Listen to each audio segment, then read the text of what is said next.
আসসালামু আলাইকুম। আশা করি সবাই ভালো আছেন। আজকে আমি তৈরি করব ইলিশ মাছ ভুনা। আমার ইলিশ মাছটা একটু বড় ছিল, তাই আমি ছোটো ছোটো করে কেটে নিয়েছি।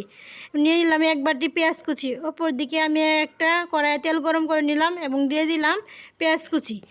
এখন এর মধ্যে দিয়ে দিব 1 টেবিল চামচ লবণ। লবণ দেওয়ার কারণে পেঁয়াজটা একদম গলে যাবে এবং মশলাটা একদম পারফেক্টভাবে তৈরি হবে।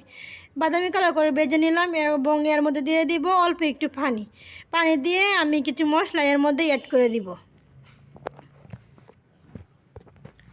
তো আমি এর মধ্যে এখন দিয়ে দিব 2 টেবিল চামচ মরিচের গুঁড়া,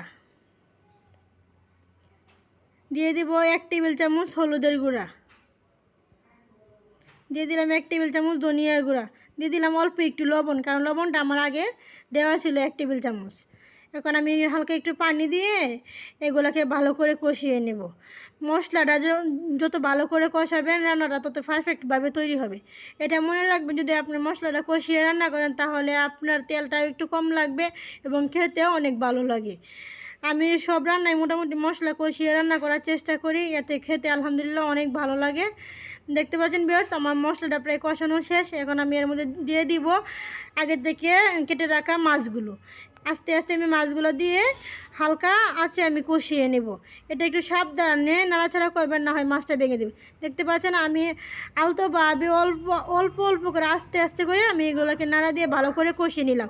আমার পারফেক্টভাবে কষানো শেষ হয়ে গেছে। এখন আমি এর মধ্যে দিয়ে দিব কষানো শেষ। এখন এর মধ্যে দিয়ে দিলাম অল্প একটু পানি দিয়ে আমি এখন এর মধ্যে দিয়ে দিব 5-6টা কাঁচামরিচ ফালি দিয়ে আমি এখন হাই হিটে ডেকে রান্না করে নেব আর 5-7 মিনিট।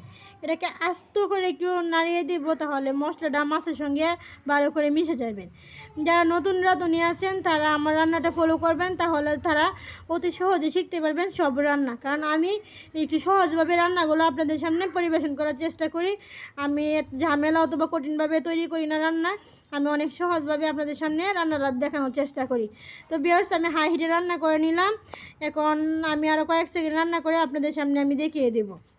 রান্নাটা আমার শেষ। এখন আমি একটা প্লেটের মধ্যে ঢেলে আপনাদেরকে দেখিয়ে দেবো যে কতটুকু পারফেক্টভাবে আমার ইলিশ মাছ রান্নাটা হয়েছে। দেখতে পাচ্ছেন ভিউয়ার্স, কত সুন্দর এবং পারফেক্টভাবে ইলিশ মাছ বোনাটা তৈরি হয়েছে। যারা ভয় পান যে ইলিশ মাছ রান্না করতে পারেন না, তারা আমার এই রেসিপি ফলো করেন। আশা করি যে আলহামদুলিল্লাহ অনেক ভালো লাগবে। তো ভিউয়ার্স, আপনারা দেখছেন যে কীভাবে আমি আজকে অতি সহজে তৈরি করলাম এই মাছ বোনা।